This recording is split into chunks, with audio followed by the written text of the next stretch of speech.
बनारस या फिर काशी, एक ऐसा शहर जिसकी अपनी एक अनोखी हिस्ट्री है, जिसे महाकाल की नगरी कहा जाता है और देश विदेश से टूरिस्ट यहाँ पर घूमने आते हैं।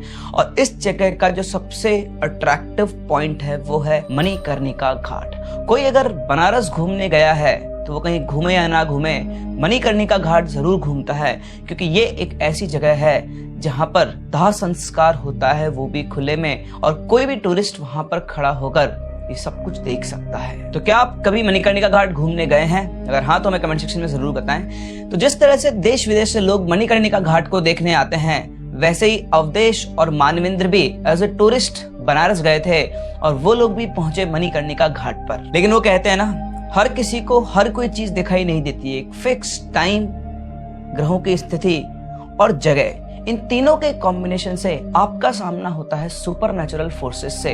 और कुछ ऐसा ही हुआ अवधेश और मानवेंद्र के साथ। जहां ये टूरिस्ट बन के मणिकर्णिका घाट पे घूमने गए थे, इनके लिए वही सबसे घातक साबित हुआ। कहानी में आगे बढ़े उससे पहले अगर आपके पास कोई रियल सुपरनैचुरल एक्सपीरियंस है या फिर कोई इंटरेस्टिंग स्टोरी है, तो आप हमारे साथ हमारी इन दी गई आईडीज पर शेयर कर सकते हैं, या फिर आप हमारे व्हाट्सएप नंबर पर भी हमसे कनेक्ट कर सकते हैं। इसी के साथ साथ अगर आप अपने चैनल को अभी तक सब्सक्राइब नहीं किया है तो प्लीज प्लीज प्लीज चैनल को सब्सक्राइब जरूर करें। स्टैट्स बताते हैं कि आप में से 60% लोग स्टोरी सुनते हैं, उन्हें पसंद आता है, लेकिन ना तो लाइक करते हैं ना ही सब्सक्राइब करते हैं। सिर्फ आपको एक लाइक करना है, चैनल को सब्सक्राइब करना है, ताकि ऐसा और इंटरेस्टिंग कंटेंट हम आपके लिए लाते रहें और जब भी वो आए तो आपको सबसे पहले पता चले। तो प्लीज चैनल को सब्सक्राइब जरूर करें। बहुत सिंपल है, नीचे बटन दिया हुआ है, उस पर क्लिक करना है और उसके लिए आपका कोई चार्ज भी नहीं लगेगा और ये मेहनत का बस यही रिवॉर्ड आपको देना है। चलिए बढ़ते हैं कहानी में आगे। बात है 2014 की, जहां पर पंजाब के रहने वाले अवधेश और मानवेंद्र दोनों बनारस घूमने गए थे। बनारस में वो हर एक टूरिस्ट प्लेस पर घूमे और अल्टीमेटली उन्होंने डिसाइड किया कि रात के समय वो मणिकर्णिका घाट पर घूमने जाएंगे। अब आप सभी ने देखा होगा कि वहां पर बोट पे बिठाकर अलग अलग घाट घुमाए जाते हैं, तो इसी तरह से इन लोगों को भी घाट घुमाए जा रहे थे। जब मणिकर्णिका घाट आया तो वहां पर जैसे यूजुअली चिताएं जल रही होती है, वहां पर भी जल रही थी। और सबसे इंपॉर्टेंट चीज जो अवधेश ने ऑब्जर्व की कि वो मणिकर्णिका घाट जो है उसको अलग तरीके से अट्रैक्ट कर रहा था। अवधेश को ऐसा लग रहा था कि मणिकर्णिका घाट पर कुछ ऐसा है जो सदियों से उसका इंतजार कर रहा है। वो पहली बार वहां पर आया था, लेकिन उसे एक अलग सा कनेक्शन फील होता। उसे ऐसा लग रहा था कि कुछ ना कुछ यहाँ उसके लिए कनेक्टेड है, कुछ ऐसी चीज है जो उसे यहाँ पर लेकर आई है या फिर उससे कनेक्ट कर पा रही है। ये बात उसने अपने दोस्त मानवेंद्र से भी शेयर की, और जब ये बात उसको ये बता रहा था तो वो बोट वाला जो था उसने उसकी ये बात सुन ली। तो बोट वाले ने कहा, साहब आप पहले आदमी नहीं हो जिसको ऐसा फील हो रहा है। यहाँ जितने भी लोग आते हैं उनमें से कई लोगों को ऐसा ही लगता है कि उनका कोई यहाँ पर है, कोई है जो उन्हें यहाँ पर बुला रहा है। और ऐसा होगा भी। जाने कितनी आत्माएं यहाँ पर आकर मुक्त होती हैं, कितनी यहीं पर रुक जाती हैं। उनकी जाने कौन कौन सी इच्छाएं होंगी या क्या उनके मन में रहा होगा जब उनकी मृत्यु हुई होगी। और शायद इसी आस में वो अभी भी इन्हीं घाटों पर कहीं भटकते रहते हैं कि कोई उनका जानने वाला या कोई आएगा जो उनकी उन इच्छाओं को पूरी करेगा, जिसके बाद उनको मुक्ति मिलेगी। ये बात सुनकर मानवेंद्र अवधेश से बोलता है, देख रहे भाई, कोई ना कोई तेरा इंतजार कर रही है, जिसकी कोई इच्छा रह गई और वो इच्छा ना तू पूरी करेगा। तो उसके बाद सुनकर अवधेश भी हंस देता है। खैर ये पूरे घाट वगैरह घूमते हैं, उसके बाद गंगा आरती देखते हैं और खाना वाना खा पी कर ये अपने होटल में चले जाते हैं। इन्होंने जो होटल किया था वो भी घाट के पास में था, और होटल का जो पोजिशनिंग थी वो ऐसी थी कि होटल की बालकनी से मणिकर्णिका घाट दिखाई देता। तो उस तरफ था और इस तरफ घाट दोनों तरफ ही है, बीच में नदी है और वहां से प्रॉपर व्यू दिखाई देता था मणिकर्णिका घाट का। होटल पे आने के बाद मानवेंद्र अपने बेड पर सो गया था और अवधेश जो था उसे नींद नहीं आ रही थी, तो वो खिड़की पर बैठ के, खिड़की के पास बैठकर अपनी बुक पढ़ रहा था। तो खिड़की से सीधा व्यू दिखाई देता है उधर घाट की तरफ का। तो बुक पढ़ते पढ़ते अचानक से अवधेश के चेहरे पे गर्म हवा का झोंका आता है। वो हवा का झोंका जो आता है उससे अवधेश एकदम से विचलित हो जाता है। क्यों?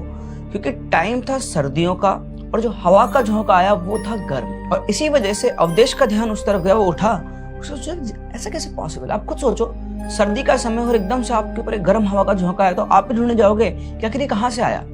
तो उसने बाहर देखा तो बाहर सिर्फ स्ट्रीट लाइट जली हुई थी और हल्का हल्का कोहरा था। तो जो घाटों के वहां पर लाइट्स होती है वो जली हुई थी। हल्का हल्का कोहरा था, वो विंडो से निकलकर बालकनी पे जाता है और वहां जाकर खड़ा होता है। वहां जाकर वो चारों तरफ नजर दौड़ाता है तो घाट भी इतने क्लियर दिखाई नहीं दे रहे थे, लेकिन उसकी नजर जाकर टिकती है एक लड़की पर। एक लड़की जो घाट पर बैठी हुई थी और वो पानी की तरफ देख रही थी। उस लड़की की पीठ अवदेश की तरफ थी, मतलब वो लड़की मणिकर्णिका घाट पर नहीं थी, उसके अपोजिट वाले घाट पर बैठी हुई थी और वो पानी के अंदर देख रही थी। 1-2 मिनट तक अवदेश उसी लड़की को देखता रहा। उस लड़की ने क्रीम कलर का सूट पहना हुआ था, ठंड का समय था, जनरली लोग स्वेटर जैकेट शॉल पहनकर बैठते, लेकिन वो सिर्फ एक सूट के अंदर बैठी हुई थी। खैर 1-2 मिनट देखने के बाद अवदेश ने ध्यान नहीं दिया। उसने टाइम जरूर देखा था, टाइम हो रहा था 11:45। उसे लगा कि शायद आसपास कहीं लड़की रहती होगी और थोड़ा रिलैक्स होने के लिए या फिर शांति के लिए वहां पर आकर बैठ गई होगी। वो भी अपनी बुक बंद करता है और जाकर बेड पर लेट जाता है, लेकिन उसे नींद नहीं आ रही थी। अलग से एक बेचैनी उसको हो रही थी। करीबन आधा घंटा बीतने के बाद भी जब वो सो नहीं पाया तो उसका जो दिमाग था वो बार बार उसी लड़की पर जाकर टिक रहा था। वो आंख बंद करता, उसे घाट का वही सीन दिखाई देता, फिर वो आंख खोलता, फिर अपने आप को समझाता। एक अलग सा अट्रैक्शन उस लड़की की तरफ अवदेश का हो गया था। दूसरा सवाल जो उसके मन में आ रहा था कि वो लड़की अभी भी वहीं पर होगी या चली गई होगी। इसी क्यूरियोसिटी के साथ अवदेश उठता है और वापस से बालकनी में पहुंचता है। बालकनी में पहुंच के जब वो देखता है तो लड़की अभी भी वहां बैठी हुई थी और जैसे उसने लड़की को बैठे हुए देखा, उसके मन में ये उत्सुकता आई, उसके मन में ये बात आई कि वो कैसे जाकर उस लड़की से बात करे। लेकिन फिर उसने अपने आप को समझाया कि नहीं यार, पता नहीं लड़की कौन है, लोकल है या विजिटर है, वो मुझसे बात करेगी भी या नहीं करेगी, और अगर कोई उसके साथ हुआ तो प्रॉब्लम भी क्रिएट हो सकती है। काफी देर इसी कश्मकश के बाद, सोचने के बाद अवदेश ये डिसाइड करता है कि वो उस लड़की से जाके बात करेगा। मानवेंद्र गहरी नींद में था, वो उसे बिना कुछ बताए वहां से निकलता है और घाट पर जाकर उस लड़की से थोड़ा सा दूर सीढ़ियों पर ही बैठ जाता है। आज ठंड भी रिलेटिवली ज्यादा थी। अवदेश ने जैकेट पहना हुआ था, उसके ऊपर एक शॉल भी लगा रखा था, लेकिन उसने देखा कि वो जो लड़की थी, उस लड़की ने सिर्फ वो सूट पहना था, उसके ऊपर कोई भी गर्म कपड़ा उसने नहीं पहना हुआ था। वहां सीढ़ी पर बैठकर वो चारों तरफ ऐसे देखने की एक्टिंग करने लगा। अब मौका देखते ही अवदेश उस लड़की की तरफ देखते बोलता है, आपको ठंड नहीं लग रही है? मुझे तो बहुत ठंड लग रही है, जैकेट के ऊपर मुझे शॉल डालनी पड़ रही है और आपने कोई गर्म कपड़ा पहना ही नहीं है, आपको सर्दी नहीं लग रही है? तो लड़की अवदेश की तरफ देखती, हल्का सा मुस्कुराती और फिर कहीं और देखने लग जाती है, ऐसे कि उसने अवदेश को इग्नोर कर दिया हो। फिर अवदेश उससे वापस बोलता है, आप यहीं से हो? वो लड़की उसको हाँ में जवाब दे देती है। इसके बाद वो उससे और बातचीत करने की कोशिश करता है, लेकिन हर बार वो लड़की उसको सिर्फ हाँ या ना में जवाब दे रही थी, इससे ज्यादा वो उससे और कोई बात नहीं कर रही थी। थोड़ी देर कोशिश करने के बाद अवदेश समझ जाता है कि लड़की उसमें इंटरेस्टेड नहीं है, वो इसको इग्नोर कर रही है और ये जबरदस्ती उससे चिपकने की कोशिश कर रहा है। यही सोचकर वो उठता है, बोलते हुए कि चलो यार, रात बहुत हो गई, ठंड भी बहुत है, सोने चलते हैं, और उठकर वो अपने होटल की तरफ जाने लगता है। जैसे ही वो घूमता है, उसके पीछे से उसे आवाज आती है, सुनो। वो घूमकर देखता है तो लड़की उसे रोक रही थी, लेकिन उस लड़की का चेहरा देखते हुए एकदम से सकपका जाता है, घबराता तो नहीं है, क्योंकि जब वो सीढ़ी पर बैठा हुआ था तो उसे लड़की का सिर्फ साइड फेस दिखाई दे रहा था। जब वो लड़की घूमकर उसे बुलाई तो उसका चेहरे का ये वाला साइड भी उसे दिखा, और इस चेहरे के इस वाले साइड पर एक बहुत लंबा सा घाव था, और उस घाव को देखकर लग रहा था कि घाव बहुत ज्यादा पुराना नहीं, बिल्कुल ताजा ही घाव लग रहा था कि 1-2 दिन में ही लगा हो। उसके मन में तो आया वो उससे पूछे, लेकिन क्योंकि वो अजनबी लड़की थी तो उसने इतना नहीं सोचा। उसने बोला, बताइए क्या हुआ? तो वो कहती कि मुझे वाकई में बहुत ठंड लग रही है, क्या आप अपनी शॉल मुझे दे सकते हैं? अब उसके शॉल मांगने में एक अलग ही तरह का अट्रैक्शन था, एक अलग तरह का आप बोल सकते हिप्नोटिज्म था कि अवदेश उसको मना नहीं कर पाया। उसने ये नहीं सोचा कि वो लड़की कौन है, कहाँ रहती है, शॉल वापस आएगी नहीं आएगी। उसके बोलते उसने अपनी शॉल उतारी और उस लड़की के हाथ में दे दी। शॉल देते टाइम भी उसकी नजर उसके चेहरे पर ही थी, वो जो घाव था उसकी वजह से उसकी नजर उसके चेहरे पर से नहीं हट रही थी। शॉल लेने के बाद वो लड़की उस शॉल को ओढ़ती है और बिना कुछ बोले अपोजिट डायरेक्शन में चलना शुरू करती है, और थोड़ी देर के बाद उस फॉग के अंदर कहीं वो ओझल हो जाती है। उसके जाने के बाद, जब तक वो वहां दिख रही थी तब तक वहीं खड़ा था। उसके जाने के बाद अवदेश भी घूमता है और अपने होटल रूम में पहुंच जाता है। वहां पहुंचने के बाद अपने बेड पर लेटता है, और लेटते लेटते उसके दिमाग में एक ही सवाल चल रहा था कि उस लड़की के चेहरे पे इतना गहरा घाव आया कैसे? कहीं वो लड़की किसी तकलीफ में तो नहीं है? कोई उसका रिलेटिव या उसका बॉयफ्रेंड या उसका हस्बैंड कहीं उससे मारपीट तो नहीं कर रहा है। यही सब सवाल सोचते सोचते पता नहीं उसको कब नींद आ गई। सुबह जब वो उठा तो उसने अपने दोस्त मानवेंद्र को ये सारी चीजें बताई कि कैसे रात को वो उस लड़की से मिला। उसकी बात सुनकर मानवेंद्र को भी लगता है कि उसे भी उस लड़की को देखना चाहिए। तो वो उससे कहता है, भाई तू तो बहुत बड़े वाला है यार, तू शॉल देकर आ गया, ना कोई नंबर ना कोई एड्रेस, तुझे लड़की मिलेगी कहाँ और तेरी शॉल वापस कहाँ से आएगी। तो अवधेश कहता है, यार मुझे ऐसा लगता है कि वो आज रात को वापस घाट पर आएगी। तो मानवेंद्र हंसते हुए बोलता है, हाँ भाई तू शाहरुख खान है, तो तुझे पहले से इंट्यूशन हो जाएगा। तो अवधेश बोलता है, नहीं नहीं यार, मैं तेरे से कह रहा हूँ ना, देख वो लड़की आज घाट पे वापस आएगी, वो जरूर मिलेगी, और जब वो आएगी ना तब मैं तुझे भी बताऊंगा, अपन दोनों उससे मिलेंगे। तो मानवेंद्र बोलता है, चल ठीक है, उसको आने दे, मैं भी उसको देखूंगा। ये सब बातचीत करके वो अपना फ्रेश वगैरह होकर वापस से सिटी को एक्सप्लोर करने निकल पड़ते हैं। घूम फिरकर वो एक चाय की दुकान पर बैठते हैं और वहां पर दोनों चाय पी रहे होते हैं। चाय पीते पीते ही एकदम से अवधेश की नजर दुकान के पीछे, उस चाय की दुकान के पीछे की तरफ पड़ती है। उसे वहां पर वही शॉल नजर आती है जो उसने कल उस लड़की को दी थी। वो तुरंत उठकर उस शॉल की तरफ जाता है, वहां कर देखता है तो वहां और कुछ नहीं था, बस वो शॉल एक कील से टंगी हुई थी। और वहां पहुंच के वो देखता है चारों तरफ से कोई दिखाई नहीं देता। पीछे पीछे मानवेंद्र भी आ जाता है। वो पूछता है, क्या हुआ भाई? तो बताता है कि यार देख भाई, ये रे मेरी शॉल, ये वही शॉल है जो कल रात को मैंने उस लड़की को दी थी। इसका मतलब वो लड़की यहीं कहीं आसपास रहती है। तो मानवेंद्र हंसते हुए बोलता है, भाई दुनिया में एक ही शॉल थोड़ी ना है, ऐसी और कई तरह की शॉल हो सकती है। हो सकता है तेरी शॉल ना हो, ये किसी और की शॉल हो। अवधेश बोलता है, भाई तेरी बात सही, लेकिन यार मेरी शॉल तो मैं पहचानूंगा नहीं, मेरी शॉल है। ये दोनों आपस में इसी बात पे बहस या डिस्कशन करते कि तभी एकदम से अवधेश के शरीर पर वापस से वही गर्म हवा का झोंका आता है। वो गर्म हवा का झोंका आते वो पहचान जाता है, क्योंकि उसके जो सेंसेशन थे, फीलिंग थी, वही सेम थी रात वाली। झोंका लगते चारों तरफ से देखना शुरू करता है। मानवेंद्र पूछता है, क्या हो भाई? बोलता रुक जा। वो देखता है और तभी उसकी नजर उस चाय की दुकान के ऊपर बने हुए मकान पर पड़ती है। वहां पर एक विंडो थी और उस विंडो के अंदर वही लड़की खड़ी हुई थी जो रात को अवधेश को मिली थी, और वो उसे देखकर मुस्कुरा रही थी। उसकी नजर पड़ते हुए मानवेंद्र को भी इशारा करता है, देख उस खिड़की पर, और मानवेंद्र को भी वो लड़की वहीं पे खड़ी हुई दिखाई देती है। उस लड़की को देखते ही मानवेंद्र को फीलिंग अच्छी नहीं आ रही थी। उसे बड़ी अजीब सी वाइब आई उस लड़की को देखकर। वो उसे ज्यादा देर नहीं देखकर अपनी नजरें नीचे कर लेता है और अवधेश को वहां से चलने को बोलता है। लेकिन अवधेश की नजरें सिर्फ उसी लड़की के ऊपर टिकी हुई थी और वो इशारे से उसे नीचे आने के लिए कह रहा था। तभी उस दुकान का जो मालिक था वो बाहर आकर इनको देखता है और उनसे पूछता है, हाँ भाई क्या चाहिए, क्या कर रहे हो यहाँ पर? उसकी बात सुनकर तो सकपका जाते हैं और चुपचाप वहां से निकल लेते हैं। ये दोनों वहां से निकलते हैं। तो मानवेंद्र का जो मन तो बड़ा अजीब सा हो रखा था, तो वो अवधेश से बोलता है कि भाई तुझे इस लड़की को देखकर कुछ अजीब सी वाइब्स नहीं आई? तो अवधेश बोलता है, अजीब सी वाइब्स? अजीब सी वाइब्स कैसी भाई? मानवेंद्र बोलता है, नहीं यार, वो होता ना किसी को देख के नेगेटिविटी आना, नेगेटिव वाइब्स आना, कुछ ऐसी वाइब्स उससे आ रही थी। तो अवधेश थोड़ा चिढ़ता हुआ बोलता है, बढ़िया यार, तुझे बड़ी नेगेटिव वाइब्स आ रही है, ठीक है, देखो अगर नेगेटिव वाइब्स आ रही है तो अब दोबारा उस लड़की को देखने के लिए मत बोलना। तुम्हारे बड़े सेंसर एक्टिव हो रखे हैं बे, दोस्त का काम बनता है तो तुम लोग को अजीब सी वाइब्स आती है। औरत का चक्कर बाबू भैया, औरत का चक्कर बहुत बेकार होता है। अवधेश की बात सुनकर मानवेंद्र थोड़ा सकपका गया, क्योंकि वहां से जब से ये आए थे और मानवेंद्र उससे बातचीत कर रहा था, इस बारे में बोल रहा था, तो या तो अवधेश चिढ़ रहा था या फिर वो उसकी बात को टाल रहा था। मानवेंद्र ये समझ गया था कि उसका दोस्त उस लड़की पे लट्टू हो चुका है और मानवेंद्र की आंखों के सामने बार बार उस लड़की का चेहरा घूम रहा था। अवधेश की बातें सुनकर उसके मन में उस लड़की के लिए जितनी भी सिंपैथी थी, उस लड़की को देखने के बाद गायब हो चुकी थी। अवधेश उससे नाराज होकर बोलता है, ठीक है, तू तेरा देख ले, मैं होटल जा रहा हूँ। उसका दिमाग खराब हो जाता है। उसके जाने के बाद मानवेंद्र सोचता है कि क्या किया जाए। बार बार उसके मन में आ रहा था कि वापस वो उसी शॉप पे जाए और वहां जाके इन्वेस्टिगेट करे, पता करे कि आखिर वो लड़की कौन है। तो वापस से उस शॉप पर पहुंचता है। वहां जाकर वो देखता है तो वो शॉप जो थी वो लड़कियों के कपड़ों की शॉप थी।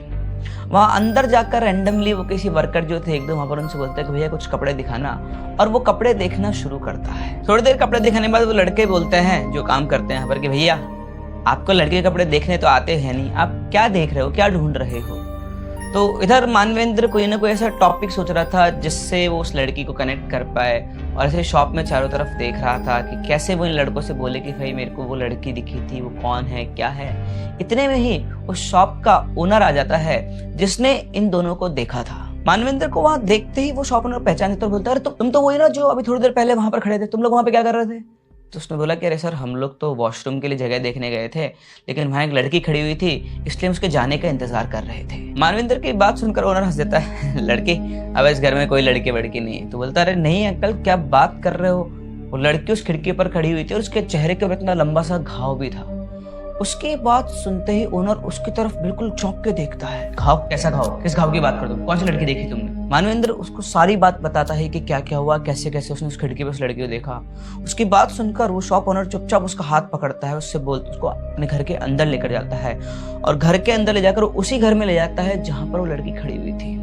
वहां ले जाकर वो उसे एक तस्वीर के सामने खड़ा कर देता है और उस तस्वीर को देखते ही मानवेंद्र के फ्यूज उड़ जाते हैं। ये उसी लड़की की तस्वीर थी जिसके ऊपर हार चढ़ा हुआ था, लेकिन उसके चेहरे पर किसी तरह का कोई घाव नहीं था। मानवेंद्र को देखते हुए ओनर थोड़ी घबराती आवाज में उससे पूछता है, यही थी क्या? तो मानवेंद्र हाँ में सिर हिलाता है। उसकी बात सुनकर बोलता है, इसकी तो एक एक्सीडेंट के अंदर मौत हो चुकी है। ये सुनकर एक बार के लिए तो मानवेंद्र के पैरों से भी जमीन खिसक जाती है। थोड़ी देर पहले उसने जिस लड़की को देखा वो कोई जिंदा लड़की नहीं थी। उसके बाद वो शॉप का ओनर बोलता है कि अगर तुम्हें वो दिखी है तो कोई अच्छा संकेत नहीं है, जितना जल्दी हो सकता है यहाँ से चले जाओ, और हाँ, जाने से पहले महाकाल के दर्शन जरूर करके जाना। ओनर की बात सुनकर मानवेंद्र अवधेश को फोन लगाता है, लेकिन अवधेश फोन उठा नहीं रहा था। वो गुस्से में था, वो नाराज था मानवेंद्र से, और उसने होटल फोन किया तो वहां पर भी नहीं पहुंचा था। तो समझ में नहीं आता कि वो उसे कहाँ ढूंढेगा इस पूरे नए शहर के अंदर जिसमें हजारों गलियां हैं। वो उस ऑनर से मदद मांगता है। वो उससे कहता है कि सर, मेरा दोस्त बहुत बड़ी मुसीबत में है। तो बोलते हैं क्यों, क्या हुआ? बोले मुझे तो वो लड़की सिर्फ दिखी है, लेकिन मेरा दोस्त तो उस लड़की से बातचीत भी कर रहा है और उसे नहीं पता कि लड़की असल में एक जिंदा लड़की नहीं, आत्मा है। मानवेंद्र फिर से उस शॉप ओनर को सारी बात बताता है। उसकी बात सुनकर वो शॉप ओनर बोलता है कि भाई, ये तुम्हारी समस्या है, तुम्हें संभालो, मैं सब नहीं पड़ूंगा इस चक्कर के अंदर। ओनर की बात सुनकर मानवेंद्र और ज्यादा परेशान और लाचार हो जाता है।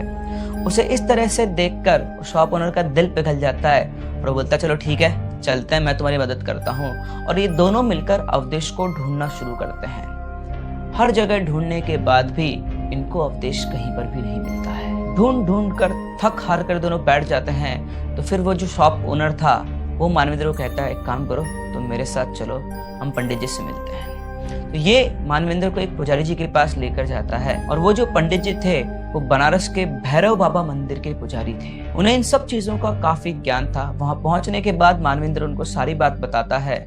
उसके बताने के बाद वो शॉप ओनर बोलता है कि गुरुजी, इस लड़की का नाम नैना है और ये मेरी भतीजी है, ये मेरे बड़े भाई की बेटी है। उसका जन्म होने के कुछ समय बाद ही उसके माता पिता दोनों का देहांत हो गया था, और मैंने ही उसे अपनी बेटी की तरह पाल पोस कर बड़ा किया है, और उसी को पालने पोसने में, बड़ा करने में मैंने खुद भी शादी नहीं की, लेकिन अभी कुछ समय पहले उसकी एक एक्सीडेंट में मौत हो गई है। उनकी बात सुनकर वो वाव पूछते हैं, उसकी मौत कैसे हुई थी?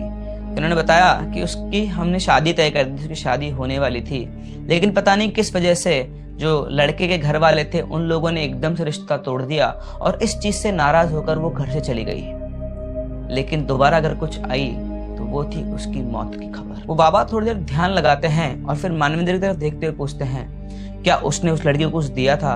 तभी मानवेंद्र को वो शॉल याद आती है। वो भाग के जाता है बाहर, जो इनकी बाइक के साथ में आया था, वो बाइक पर उसने शॉल को रखा हुआ था। वो शॉल लेकर आता है और बोलता है कि बाबा, अवधेश ने ये शॉल उस लड़की को दी थी। शॉल को हाथ में लेकर फिर से वो ध्यान लगाते हैं और आंख खोलने के बाद बोलते हैं कि वो गंगा के तीसरे तट पर है, जाओ उसे यहाँ लेकर आओ। तो अगर आप बनारस गए हैं तो आप लोगों ने देखा होगा कि बीच बीच में थोड़े थोड़े आइलैंड और टापू टाइप होती है चीज जगह। वहां पर जाकर कुछ लोग बैठ जाते हैं ताकि थोड़ी शांति मिले या थोड़ा ठीक से वो गंगा स्नान कर सकें, और ऐसी एक जगह पर अवधेश इन दोनों को मिला। मानवेंद्र और वो शॉप का जो ओनर था, ये दोनों मिलकर बोट वाले के पास जाते हैं और उससे बोलते हैं। तो पहले तो वो उस तरफ जाने को तैयार ही नहीं होता है, लेकिन फिर उसे पैसों का लालच दिया जाता है और अल्टीमेटली वो बोट पे ये दोनों बैठकर अवधेश को लेने जाते हैं। वहां पर जैसे ही पहुंचते हैं तो देखते हैं कि अवधेश उसी जगह पर पड़ा हुआ था। वो बेहोश था और उसके मुंह में रेत भरी हुई थी। जैसे तैसे दोनों उसको उठाकर बोट पे डालते हैं और सीधा उन पुजारी बाबा के पास लेकर आते हैं। अवधेश को वहां आते ही वो उसे लिटाकर उसके हाथ पैर बांध देते हैं और फिर उसके पूरे शरीर के ऊपर हल्दी का लेप लगाते हैं। हल्दी का लेप लगाने के बाद वो मानवेंद्र से कहते हैं कि घाट पर जाओ और किसी ताजी चिता की राख लेकर आओ। उसने कहा कि बाबा मैं यहाँ पर नया हूँ, मैं ज़्यादा जानता नहीं हूँ। तो उन्होंने अपने एक शिष्य को उसके साथ भेजा और जाने से पहले मानवेंद्र से कहा कि जब तुम राख लेकर आओगे, अगर कोई तुम्हारा नाम पुकारे तो बेटा पीछे मुड़कर बिल्कुल मत देखना। मानवेंद्र वहां पर पहुंचता और वहां पर एक चिता जल रही थी और वो उस चिता के पूरे जल जाने का वेट करता है। बैठे बैठे वो चिता को ही देखे जा रहा था और तभी अचानक से ऐसा फील होता है कि उस चिता के अंदर वो खुद ही जल रहा है। उसको देखकर वो सहम जाता है। एक्चुअली जो चीजें चल रही थी उससे मानवेंद्र को भी हेलुसिनेशन क्रिएट हो रहा था। उसने अपना ध्यान भटकाया और फिर वहां वेट किया। उसके जल जाने के बाद मानवेंद्र उसकी राख थोड़ी सी पन्नी के अंदर भरता है और वापस चलने लगता है। अब जैसे ही वापस चलने लगता है लिटरली उसको अपना नाम सुनाई आता है और इतने देर वेट करते करते जो चिता में उसको खुद के दिखने का जो इंसिडेंट हुआ था उसके वजह से भूल गया था कि उसे पीछे नहीं मुड़ना है। अपना नाम सुनते जैसे वो गर्दन घुमाता है, वो जो शिष्य था वो उसके बिल्कुल पीछे आके खड़ा हो जाता है और बोलता है पीछे मत देखो। उसकी बात सुनकर मानवेंद्र को याद आता है कि उसे पीछे मुड़कर नहीं देखना है, लेकिन अब वो घूम तो गया ही था। उस शिष्य ने उसके हाथ से वो पन्नी ली और उसको वहीं पे फेंक दिया और उसके बाद ये दोनों वापस से बाबा के पास आ गए। वहां पहुंचने के बाद उस शिष्य ने उन बाबा को सारी बात बताई तो उन्होंने कहा कि मुझे लग रहा था कि ये लड़का गलती करेगा ही करेगा, चलो कोई बात नहीं, बिना उसके भी हम अपना काम शुरू कर सकते हैं। तो उन बाबा ने अपनी प्रक्रिया शुरू की और प्रक्रिया शुरू करने के थोड़ी देर के अंदर अवधेश के शरीर में एकदम से मूवमेंट होने लगा। उसके हाथ पैर उन्होंने बांधे हुए थे लेकिन वो बहुत अलग तरीके से बिल्कुल शिवर करने लग गया, वाइब्रेट करने लग गया और एकदम से वो हंसना शुरू करता है। और जैसे वो हंसना शुरू करता है, हंसने के थोड़ी देर के बाद ही उसके चेहरे पर बिल्कुल वैसा ही निशान उभर के आ जाता है जैसा मानवेंद्र ने उस लड़की के चेहरे पर देखा था। अवधेश एक लड़की की आवाज में हंस रहा था और फिर लड़की की आवाज में बोलता है छोड़ दो मुझे, मैं इसे लेकर जाऊंगी, ये तो खुद चलकर मेरे पास आया था। बाबा उसकी बात को अनसुना करके अपनी प्रक्रिया में लगे हुए थे और वहां पर वो अजीब घुर्रा रहा था, चिल्ला रहा था, लेकिन बाबा के भला भी मान लो कान पे जूं तक नहीं रेंग रही थी, वो टस से मस नहीं रहे थे, वो अपने काम में प्रक्रिया में लगे हुए थे। करीबन आधे घंटे तक यही सब चलता रहा और उसके बाद वो बाबा एकदम से उठते हैं, उसका मुंह पकड़ते हैं, उसके मुंह के अंदर पानी डाल देते हैं और वो पानी डालते ही अवधेश एकदम से बहुत तेज चिल्लाता है। उसके चिल्लाने की आवाज इतनी डरावनी थी कि कोई अगर कमजोर दिल का आदमी इस आवाज को सुन ले तो एक बार तो भाई मान लो उसको हार्ट अटैक आ जाए। इसके बाद वो बाबा उस लड़की के कपड़े मंगवाते हैं। जब तक मानवेंद्र उस घाट पर गया था उन्होंने उस लड़की के जो चाचा थे, वो जो शॉप ओनर थे, उनसे कहा था कि आप घर जाकर उस लड़की के कुछ कपड़े यहाँ पर लेकर आ जाओ, वो भी पूजा में काम में आएंगे। उसके कपड़ों में कुछ बांधकर वो उसकी पोटली बनाते हैं और फिर से पूजा करना शुरू करते हैं। अब अवधेश एक साइड बैठा हुआ था और दूसरी तरफ वो बाबा पूजा कर रहे थे और जैसे जैसे पूजा आगे बढ़ रही थी वहां पर अवधेश अजीब अजीब सी हरकतें कर रहा था। कभी वो सिसक सिसक के रोता, कभी वो हंसता, कभी वो बिल्कुल ऐसा छटपटा था कि बस वो रस्सियों को तोड़ दे। ऐसा लग रहा था कि अगर वो बंधा हुआ नहीं होता तो वहां से अब तक भाग चुका होता। मानवेंद्र ये सब बैठा बैठा देख रहा था, अपनी जिंदगी में सब पहली बार एक्सपीरियंस कर रहा था। उसको कुछ समझ में नहीं आता क्या चल रहा है क्या नहीं चल रहा है। उसे चिंता थी तो सिर्फ और सिर्फ अपने दोस्त की। वो देखता है कि थोड़ी देर के बाद अवधेश बेहोश हो जाता है और उसके बाद माहौल बिल्कुल शांत हो जाता है। ये होने के बाद वो बाबा मानवेंद्र से फिर से बोलते हैं बेटा जाओ एक बिल्कुल फ्रेश चिता की राख लेकर आओ। और इस बार मानवेंद्र अकेला जाता है और बाबा के बिना बोले वो समझ गया था कि चाहे कोई उसका कितना भी नाम बुलाए इस बार उसे मुड़कर नहीं देखना है। वो फिर से घाट पर पहुंचता और खुशकिस्मती से उसे वापस से वहां पर एक चिता मिल जाती है। वो उसकी राख समेटता है, थोड़ी सी पन्नी में भरता है और वापस चलना शुरू करता है। अब आप उसे इसका डर कह लो, उसका हेलुसिनेशन कह लो, अपने दिमाग की उपज कह लो, वो चले जा रहा था और उसे लग रहा था कि कोई उसका पीछा कर रहा है, लेकिन उसने मुड़कर नहीं देखा। डर वर सब छोड़कर वो सीधा भागते हुए उन बाबा के पास पहुंचा और उनको उसने वो थैली दे दी। वहां पहुंचते ही वो देखता है कि अवधेश के मुंह से खून भी आ रहा था। वो घबरा जाता है और बाबा से पूछता है, लेकिन वो उसकी बात का जवाब नहीं देते हैं और वो राख लेकर अपनी आगे की पूजा शुरू करते हैं। उस पूरी पूजा के दौरान अवधेश था बेहोश पड़ा हुआ था। अपनी पूजा खत्म करने के बाद वो सारा सामान एक मटके में डालते हैं, मानवेंद्र को देते हैं और बोलते हैं कि जाओ इसे गंगा जी में प्रवाहित करके आ जाओ। वो उस मटके को गंगा जी में प्रवाहित करके आता है, लेकिन मानवेंद्र के दिमाग में लाखों सवाल घूम रहे थे कि सब क्या चल रहा है क्या नहीं है, वो लड़की कौन है। वो वापस से आता है और बाबा से पूछता है कि बाबा आखिर ये सब क्या चल रहा है, आप मुझे कुछ बताओ तो सही। बाबा ने बताया कि उस लड़की की मृत्यु आधी उम्र में ही हो गई और उसकी कई ऐसी इच्छाएं जो अधूरी रह गई और इसी वजह से वो शायद इन घाटों पे कहीं पे भटक रही थी और अवधेश के द्वारा भी वो अपनी इच्छाएं पूरी करना चाहती थी। और सबसे बड़ी बात तो यह है कि अवधेश से तो मतलब वो कुछ करवाती नहीं ना, उसके आसपास भी आती, लेकिन वो खुद चलकर उस लड़की के पास गया था। ये बात सुनने के बाद मानवेंद्र पूछते कि अच्छा, तो वो जो मैं पहले राख लाया था, मैं तो पूरा मुड़ा भी नहीं था, वो राख क्यों फेंक दी थी? तो बाबा कहते हैं कि तुम मुड़े या ना मुड़े पूरे, उससे कोई फर्क नहीं पड़ता। तुम्हें कुछ दिखा या नहीं दिखा, उससे भी कोई फर्क नहीं पड़ता। लेकिन अगर तुम्हें आवाज आई और तुम मुड़ गए थोड़ा सा भी, तो हो सकता है कि कोई चीज तुम्हारे साथ भी आ जाती और फिर इसके साथ साथ मुझे तुम्हारा भी इलाज करना पड़ता। इसीलिए मेरे शिष्य ने जैसे तुमने किया वो थैली वहां से फेंक दी। और एक बार गलती करने के बाद तुम भी समझ गए होंगे, दूसरी बार भी तुम्हें कुछ ना कुछ ऐसा एहसास हुआ होगा, लेकिन तुमने दूसरी बार में वो गलती नहीं की। ये सब सुनने के बाद मानवेंद्र काफी सोच में पड़ जाता है। वो वहां बैठता है, बाबा को धन्यवाद करता है। उसके बाद वो अवधेश के होश में आने का इंतजार करता है। अवधेश होश में आता है, उसे पानी वगैरह पिलाता है, और जब वो ठीक हो जाता है तो ठीक ठाक सेंसेस में आता है तो उसको सारी बात बताता है और बोलता है कि भाई हो गई बनारस की ट्रिप, आज के आज ही घर वापस चलना है। और वो सेम उसी दिन वापस से बनारस से अपने घर के लिए निकल जाते हैं। जाने से पहले वो शॉप ओनर को भी थैंक यू बोलकर जाते हैं, बहुत बहुत धन्यवाद कहते हैं। और इस तरह से इनकी ये बनारस ट्रिप एंड होती है। इन्होंने सपने में भी नहीं सोचा था कि बनारस जहाँ ये घूमने जा रहे हैं वो ट्रिप इनकी जिंदगी की सबसे खतरनाक ट्रिप साबित हो सकती है। एक बार के लिए तो मानवेंद्र को लग गया था कि उसने अपने दोस्त अवधेश को खो दिया है, लेकिन सही समय पर सही लोग मिलने की वजह से अवधेश ठीक हो पाया। तो देखा आपने किस तरह से अट्रैक्ट होने के से, है ना, अपने आप नेचर बोल लो अवधेश का, है ना, कि उसे एक लड़की दिखी, उस लड़की से बात करने की इच्छा हुई, तो जिसका फ्लर्टी नेचर था वो उसके ऊपर भारी पड़ा। अगर उस रात अवधेश वहां उस घाट पर उस लड़की के चक्कर में नहीं जाता तो शायद उसके साथ ये सब नहीं होता। और इसीलिए कहते हैं जब आप ऐसी अननोन जगहों पर जाएं, और स्पेशली जब ऐसे घाट जहां पर कई लोगों के का दाह संस्कार होता है और वहां आपको कोई लड़की दिख जाए तो वो बुलाएगी, लेकिन तुमको जानेगा नहीं। देखिए हमारी आज की कहानी, आई होप आप लोगों की कहानी पसंद आई होगी। हमें कमेंट सेक्शन में जरूर बताएं। और इसी के साथ साथ किसी चौराहे से गुजरे और कोई आपका नाम पुकारे तो एकदम से घूम कर ना देखें, वरना ऐसा हो सकता है कि कोई आपके पीछे भी आपके घर तक आ जाए। मिलते हैं हम लोग अपनी अगली कहानी में, तब तक के लिए keep loving and keep listening.